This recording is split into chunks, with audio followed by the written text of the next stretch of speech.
शेवटी प्रत्येकाच्या काही अडचणी असू शकतात, प्रत्येकाच्या काही समस्या असू शकतात.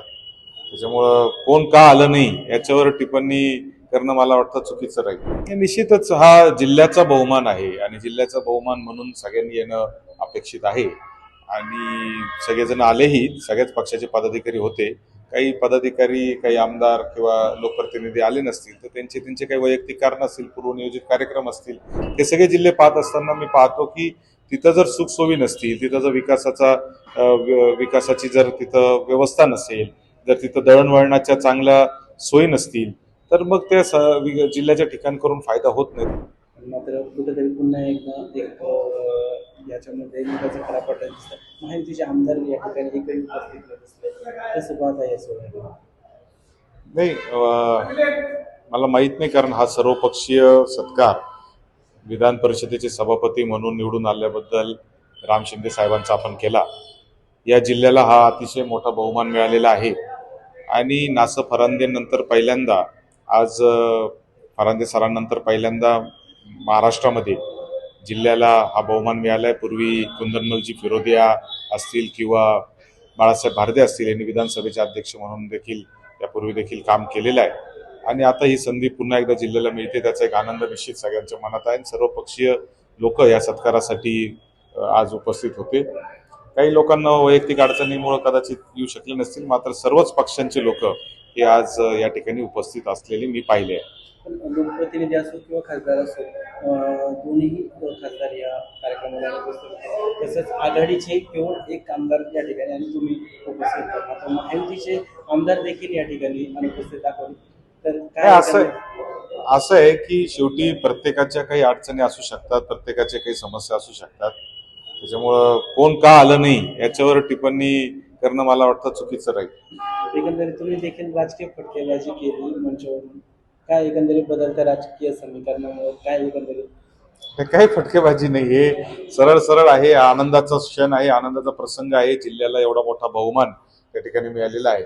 त्यामुळं आणि सगळ्या पक्षाचे लोक जेव्हा एका व्यासपीठावर येतात तर तेव्हा थोडंसं फटकेबाजी झाली पाहिजे अशी लोकांची अपेक्षा असते. एवढं मोठं पद आहे, या पदाचा मान आहे म्हणून आपण हा कार्यक्रम आयोजित केला सर्व पक्षी म्हणून.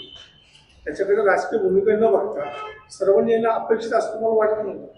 हे निश्चितच हा जिल्ह्याचा बहुमान आहे आणि जिल्ह्याचा बहुमान म्हणून सगळ्यांनी येणं अपेक्षित आहे आणि सगळेजण आलेही. सगळ्याच पक्षाचे पदाधिकारी होते. काही पदाधिकारी, काही आमदार किंवा लोकप्रतिनिधी आले नसतील तर त्यांचे त्यांचे काही वैयक्तिक कारण असतील, पूर्वनियोजित कार्यक्रम असतील. मला त्याबाबत काही कल्पना नाही. विषय एक असा आहे की बऱ्याच वर्षापासून चर्चेला गेला आहे तो म्हणजे नगर जिल्ह्याची विभाजन. आता श्रीरामपूरच्या आमदारांनी त्यांची तिथे मागणी पण केली आणि काही जण असं म्हणतात संघटनेतून जिल्हा व्हावा. असं आहे की शेवटी जिल्हा विभाजन जेव्हा केलं जातं तेव्हा त्या जिल्ह्याचं ठिकाण ठरवत असताना कोणता ठिकाण सगळ्यांच्या सोयीचं आहे, कोणत्या जिल्ह्याच्या ठिकाणामध्ये विकासाचं एक चांगल्या पद्धतीचं मॉडेल आहे किंवा कोणत्या ठिकाणामध्ये आपण उद्या भविष्यामध्ये, कारण मी राज्यामध्ये फिरत असताना अनेक नवीन तयार झालेले जिल्हे पाहिलेले आहेत. जसं यवतमाळ वाशिम जिल्हा नव्याने तयार झाला, धुळे नंदुरबार जिल्हा नव्याने तयार झाला. असे नवनवीन जिल्हे मी जेव्हा राज्यामध्ये, पालघर जिल्हा नवीन तयार झाला, हे सगळे जिल्हे पाहत असताना मी पाहतो की तिथं जर सुखसोयी नसतील, तिथं जर विकासाची जर तिथं व्यवस्था नसेल, जर तिथं दळणवळणाच्या चांगल्या सोयी नसतील तर मग त्या जिल्ह्याच्या ठिकाण करून फायदा होत नाही. त्यामुळे हे सगळे विचार करून मला असं वाटतं की जिल्ह्याचं ठिकाण हे ठरलं पाहिजे. एक विषय असा आहे की सगळ्यात महत्वाचा म्हणजे याच्या अगोदर जिल्ह्याला मंत्री होणारे आमदार आहेत, सगळे काही आहेत. पण नगर कोपरगावची जी रस्त्याची अवस्था आहे ती आज जशी आहे ती तशीच आहे. गेल्या 10 वर्षापासून फक्त आम्ही हा रस्ता करण्याची घोषणा झाल्या, त्याला निधी येणार म्हणून असं सांगितलं जातं. प्रत्यक्षात काहीच अंमलबजावणी नाही.